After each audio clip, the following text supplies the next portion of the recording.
अस्सलाम वालेकुम स्टूडेंट्स। तो बेटा आज के लेक्चर में हम क्लास 3 करने जा रहे हैं रिवीजन जिस चैप्टर का हम कर रहे हैं उस चैप्टर का नाम है कंप्यूटर एट अ ग्लेंस। इस चैप्टर को मैं ज़रा आपको प्रीव्यू करते हुए चलूँ कि इस चैप्टर के अंदर हम पढ़ेंगे जो भी आपने आज तक कंप्यूटर के बारे में पढ़ा है, कंप्यूटर की डिवाइसेस के बारे में, उसके फंक्शंस के बारे में, वो सारी चीज़ें हम इसमें रिकॉल करेंगे। तो आपको यहाँ पर स्क्रीन पर नज़र आ रहा होगा, ये सारी चीज़ें रिकॉल करने से पहले हम कंप्यूटर की डेफिनेशन देखेंगे। तो बच्चों जल्दी से मुझे रिकॉल करके बताएं कि कंप्यूटर की बेसिक डेफिनेशन क्या है। I hope you people have recalled it. तो हम ज़रा कंप्यूटर की डेफिनेशन यहाँ पर आप अपनी स्क्रीन पर देख लें। Computer is an electronic device which can do fast and accurate calculation and many other tasks. Computer एक ऐसी इलेक्ट्रॉनिक डिवाइस है जो कि बहुत तेज़ी से और बहुत एक्यूरेट यानी बिल्कुल सही कैलकुलेशन और इस तरह के दूसरे टास्क आपको करके दे रही होती है। तो ये कंप्यूटर की बेसिक डेफिनेशन है और ये मैं होप करती हूँ कि आप सब लोग इस डेफिनेशन को बहुत अच्छे तरीके से याद कर लेंगे। The next thing we have functions of computer. Function का मतलब कि क्या क्या काम परफॉर्म कर रहा होता है कंप्यूटर, वो चीज़ें आपको यहाँ पर नज़र आ रही हैं। पिक्चर के ज़रिए आपको यहाँ पर आइडिया हो जाएगा कि कंप्यूटर जो है वो इनपुट हम उसको दे रहे होते हैं, वो रिसीव कर रहा होता है, वो इनपुट डिवाइसेस के ज़रिए कर रहा होता है, फिर वो प्रोसेस करता है इंफॉर्मेशन जो कि प्रोसेसर यानी सीपीयू के ज़रिए करता है। उसके बाद कंप्यूटर आपको प्रोड्यूस करके देता है आउटपुट जो कि रिज़ल्ट कहलाता है। उसके लिए आपको आउटपुट डिवाइसेस की नीड होती है। तो फंक्शंस ऑफ कंप्यूटर में आपके पास समराइज़ करके यही तीनों चीज़ें आ जाती हैं कि computer performs 3 basic function. 3 basic function perform करता है। वो फंक्शंस क्या हैं? Number 1 input, number 2 processing and the third one is output. ये 3 फंक्शंस हैं जो कि कंप्यूटर परफॉर्म कर रहा होता है। Now let's move towards the next thing that is input devices. Input devices वो डिवाइसेस हैं जो कि आपके डाटा को और इंस्ट्रक्शन को एक्सेप्ट कर रही होती हैं और फिर आगे वो उसको फर्दर प्रोसेस के लिए प्रोसेसर के पास भेज रही होती हैं। यहाँ पर आपको डेफिनेशन नज़र आ रही है इनपुट डिवाइसेस की। तो बच्चों क्या है वो definition? The input function of a computer includes accepting the data and instructions from the user. कि ये यूज़र से एक्सेप्ट करता है डाटा को और इंस्ट्रक्शन को और ये आगे उसको प्रोसीड करता है। Data and instruction are entered into the computer through input devices. और ये काम आप किसके ज़रिए कर रहे होते हैं? ये काम आप इनपुट डिवाइसेस के ज़रिए कर रहे होते हैं। तो बच्चों इनपुट डिवाइसेस कौन कौन सी होती हैं? आपने कंप्यूटर में बहुत सारी चीज़ें जो हैं वो अटैच देखी हैं। तो हम यहाँ पर डिस्कस करने जा रहे हैं इनपुट डिवाइसेस में। पहली पिक्चर आपको अपनी स्क्रीन्स पर नज़र आ रही है। तो बच्चों ये किस चीज़ की पिक्चर है? Yes, it's a keyboard. The next picture we have is, तो बच्चों ये क्या है picture? This is a mouse. ये एक माउस है। The next picture we have, ये शायद आप लोगों ने इतना यूजुअल नहीं है, ये आप लोगों ने नहीं देखा हो तो मैं इसके बारे में आपको बताती चलूँ। ये ट्रैक बॉल है। The next picture we have is joystick. And the last picture of input device we have is scanner. तो ये आपके पास बेसिक कुछ इनपुट डिवाइसेस हैं जो कि आप यूज़ कर रहे होते हैं अपने प्रोसेसर को इंस्ट्रक्शंस और डाटा पहुंचाने के लिए। The next thing we have is processing device. अब जैसे हमने फंक्शंस में देखा था कि पहले इनपुट था, फिर प्रोसेसिंग था, फिर आउटपुट था, इसी तरह से आपको आपकी वीडियो में भी नज़र आ रहा है कि पहले हम इनपुट डिवाइसेस देख रहे हैं, फिर प्रोसेसिंग डिवाइस देख रहे हैं और उसके बाद कौन सी डिवाइस देखेंगे बच्चों? उसके बाद हम आउटपुट डिवाइस देखेंगे। तो आपको ये पिक्चर में क्या नज़र आ रहा है? पिक्चर में ये हमारे पास क्या है? ये है CPU। CPU की फुल फॉर्म क्या होती है? Central processing unit. जिस तरीके से आपका ब्रेन वर्क करता है ना और आपकी बॉडी फंक्शन परफॉर्म कर रही होती है, बिल्कुल इसी तरीके से CPU को कहा जाता है ब्रेन ऑफ द कंप्यूटर। और ये ब्रेन क्या करता है? ये कंप्यूटर के जो डिफरेंट बॉडी पार्ट्स हैं, डिफरेंट डिवाइसेस हैं, उनको कंट्रोल कर रहा होता है, उनको प्रोसेस कर रहा होता है। तो अब हम देखने के लिए जा रहे हैं प्रोसेसिंग डिवाइस की definition. The data entered is processed by the processing device according to the instruction given to the user. अब कंप्यूटर को इंस्ट्रक्शन कहाँ से मिली है? इनपुट डिवाइसेस से मिली। और अब ये कौन प्रोसेस कर रहा है? ये प्रोसेस कर रहा है प्रोसेसिंग डिवाइस, जिसका नाम क्या है? इसका नाम CPU है। CPU की फुल फॉर्म क्या है? Central processing unit. The next thing we have is parts of CPU। अब जाहिर सी बात है CPU आपको एक बहुत बड़ा सा ब्लॉक नज़र आ रहा है, अब इसके कुछ पार्ट्स भी हैं। तो आपको स्क्रीन पर नज़र आ रहा है कि CPU के कितने पार्ट्स हैं? 3 पार्ट्स हैं। कोई मुझे नेम बता सकते हैं उनके 3 पार्ट्स कौन कौन से हैं? चलिए हम उनके पार्ट्स यहाँ पे रिव्यू कर लेते हैं। The first one is arithmetic and logic unit, जिसको हम शॉर्ट फॉर्म में ALU भी कहते हैं। इसके नाम से आपको पता चल रहा है अर्थमेटिक यानी ये मैथमेटिकल ऑपरेशन परफॉर्म कर रहा होता है, और लॉजिकल यानी इसे जो चीज़ फैक्चुअली सही लग रही होती है उसको परफॉर्म कर रहा होता है। The next part we have is control unit. इसकी शॉर्ट फॉर्म क्या है? CU। ये क्या करता है यूनिट? ये आपके डाटा को प्रोसेसिंग के वक्त कंट्रोल कर रहा होता है। The third thing we have is memory unit, जिसकी शॉर्ट फॉर्म क्या है? MU। आपको इसके नाम से ही पता चल रहा है ये मेमोरी यूनिट है, तो ये मेमोरी को कंट्रोल कर रहा होता है, चीज़ों को अपने पास सेव कर रहा होता है। तो ये 3 मेन फंक्शंस हैं जो कि आपका CPU यानी प्रोसेसिंग डिवाइस जो है वो परफॉर्म कर रही होती है।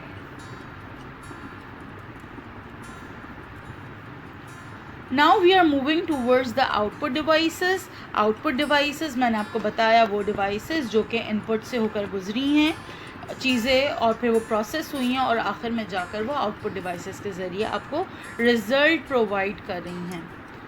आउटपुट डिवाइसेस की डेफिनेशन हम यहाँ देख लेते हैं।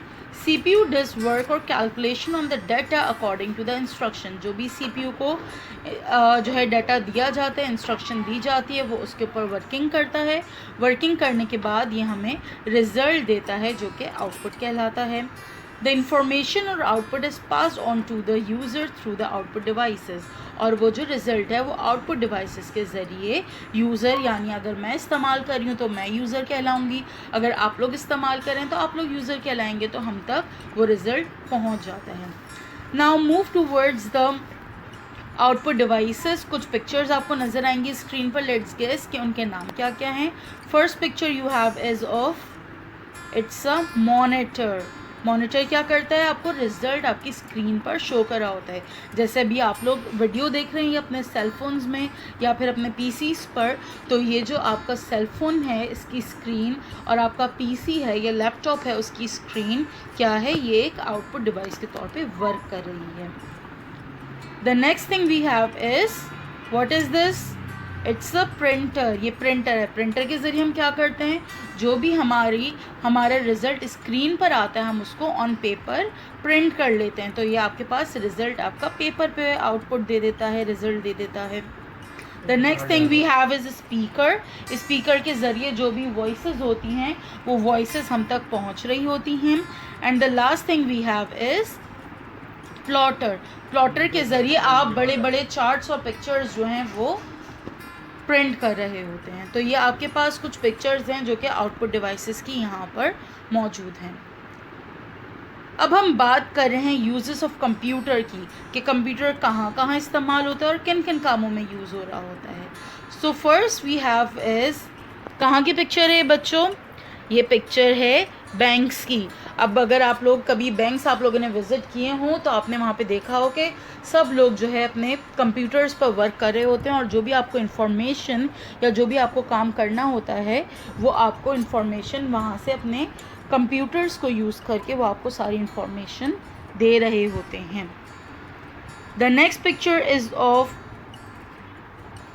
Railway and airport reservation. जब भी आप रिजर्वेशन करवाने के लिए जा रहे होते हैं एयरपोर्ट या रेलवे स्टेशन, तो यहाँ पर भी आपकी टिकटिंग का जो भी काम होता है, रिजर्वेशन का जो भी काम होता है वो भी कंप्यूटर्स के ज़रिए होता है। कंप्यूटर्स में वो देखते हैं कि सीट्स की अवेलेबिलिटी है या नहीं है, या आपको कौन सी टाइमिंग सूटेबल है आपके लिए, या कौन सा डे सूटेबल है। ये सारी चीज़ें आपको इन्फॉर्मेशन कंप्यूटर्स के ज़रिए यहाँ पर मिल रही होती है। द नेक्स्ट यूज़ जो कि हम भी कर रहे हैं वो हम किस चीज़ के लिए कर रहे हैं? We are using it for education. हम पढ़ने के लिए यूज़ कर रहे हैं कंप्यूटर्स को, तो इसी तरीके से ये भी एक कंप्यूटर का यूज़ हो गया। The next use is for entertainment. यानी हम कार्टून्स देख रहे होते हैं, हम मूवीज़ देख रहे होते हैं, हम जो है पिक्चर्स देख रहे होते हैं, उसके लिए भी हमें कंप्यूटर की नीड होती है। तो ये हमें इंटरटेन करने के लिए, हमारी इन्जॉयमेंट के लिए भी वर्क कर रहा होता है। The last use we have is for hospitals. Hospitals में भी कंप्यूटर यूज़ हो रहा होता है। सेम इसी तरीके से आपके पास पेशेंट्स की जो है इंफॉर्मेशन आ जाती है, आपको पता चल जाता है हर चीज़ के बारे में बाय यूजिंग द कंप्यूटर। तो ये कुछ आपके पास यहाँ पे यूजेस हैं जो कि मैंने आपको डिस्क्राइब किए हैं। Now we are moving towards the other part of the chapter, that is characteristics of a computer. Characteristics का मतलब खुसूसियात, कि कंप्यूटर की क्या क्या खुसूसियात हैं। So the first thing we have is speed, कि कंप्यूटर की स्पीड किस तरीके से है। कंप्यूटर जो है अपना काम बहुत फास्ट करता है और इसीलिए उसकी, जाहिर सी बात है स्पीड की हम बात कर रहे हैं, और इसीलिए बहुत बड़ी अमाउंट की कैलकुलेशंस जो हैं वो बहुत फास्ट स्पीड में, हाई स्पीड में कर रहा होता है। जैसे कि अगर आप कुछ एडिशन या सब्ट्रैक्शन कर रहे हो खुद से तो आपको थोड़ा सा टाइम लगता है, लेकिन जब कंप्यूटर ये काम कर रहा होता है जस्ट आप एक एंटर क्लिक करते हैं और वो आपको फ़ौरन से आपकी स्क्रीन के ऊपर रिजल्ट दे देता है। The next thing we have is accuracy. Accuracy का मतलब बिल्कुल परफेक्ट रिज़ल्ट, बिल्कुल सही रिज़ल्ट, करेक्ट रिज़ल्ट आपको दे रहा होता है। तो और वो रिज़ल्ट रिलायबल भी होते हैं। रिलायबल का मतलब आप उन पे भरोसा कर सकते हैं, और अगर डाटा और इन्फॉर्मेशन आपने उसको ठीक दी है तो जाहिर सी बात है इसकी ये क्वालिटी है कि ये आपको रिज़ल्ट भी, आउटपुट भी करेक्ट ही देगा। The third characteristic we have is storage capacity, कि इसकी स्टोरेज कैपेसिटी यानी कि कितनी इंफॉर्मेशन एक वक्त में अपने पास स्टोर कर सकता है। जो इसका ब्रेन है, जो इसका सीपीयू है, मैंने आपको बताया उसके अंदर ये कितनी चीज़ें जो हैं वो स्टोर कर सकता है। तो कंप्यूटर की जो मेमोरी है वो बहुत लार्ज होती है, इसीलिए ये लार्ज अमाउंट ऑफ डाटा और इन्फॉर्मेशन जो है एक छोटा सा डिस्क स्पेस है जिसके अंदर ये स्टोर कर रहा होता है। और ये बहुत आसान भी होता है कि हम जब भी रिकॉल करना चाहें कोई भी इंफॉर्मेशन जो कि हमारे कंप्यूटर के अंदर स्टोर है तो वो हमें इजीली मिल जाती है। जस्ट हम उसको सर्च करेंगे वो हमें पूरे कंप्यूटर के अंदर उसको सर्च करके आपको रिज़ल्ट दे देगा। द नेक्स्ट क्वालिटी और characteristic we have is diligence. Diligence का मतलब है कि कंप्यूटर इंसान की तरह बिल्कुल नहीं है। जैसे हम पढ़ रहे हैं, हम थक गए, या हम खेल रहे हैं, खेल के एक वक्त आता है कि हम थक जाते हैं। तो कंप्यूटर कभी भी थकता नहीं है, कभी भी बोर नहीं होता, क्योंकि कंप्यूटर एक मशीन है ना, इसलिए। तो ये एक ही काम करता रहता है, बार बार करता रहता है और कभी भी थकता नहीं है और ना ही कोई गलती करता है। तो ये क्या हो गई, इसकी एक और कैरेक्टरिस्टिक हो गई। The last characteristic we have is versatility. Versatility का मतलब कि डिफरेंट काम परफॉर्म करना, डिफरेंट एक्शंस परफॉर्म करना। तो computer can be use to perform different types of job in different areas of work. जैसे कि हमने यूजेस में देखा कि कितने डिफरेंट जो है सारी चीज़ें थी, कि कहीं वो बैंक्स में यूज़ कर रहे हैं, कहीं वो रिजर्वेशन एरियाज़ में यूज़ कर रहे हैं, कहीं पर वो जो है हॉस्पिटल्स में यूज़ कर रहे हैं। तो कंप्यूटर हर जगह पर अलग तरीके से वर्क कर रहे हैं और हर जगह के जॉब्स भी हैं, काम भी हैं, वो भी डिफरेंट हैं। तो इसीलिए कहा जाता है कि ये वर्सटाइल है, यानी कि वाइड वैरायटी ऑफ टास्क को परफॉर्म कर रहा होता है।